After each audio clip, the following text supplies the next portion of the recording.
Hello guys, welcome back to the channel. In today's video, I'm going to show you how you can unblock users on a Telegram application. Okay, let's get into it guys. First thing first, we need to open our Telegram application. And after we have this Telegram application opened, we can go to the Telegram setting. Click on these three lines on the top left, and then you have to choose the Telegram settings. And in the settings, we have to go to the privacy and security. Okay, and since we want to unblock users on Telegram, we can go to the blocked users, and the Telegram will show the blocked users list, and you just need to select the user you want to unblock from your Telegram. And for instance, I'm gonna go with this one. I'm going to unblock this user. We can click on the three dots on the user, and then we can click on unblock user.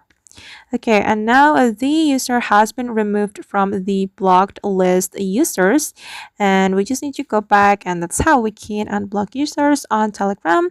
I hope this video will be useful for you. Thank you so much for watching, and see you in the next video.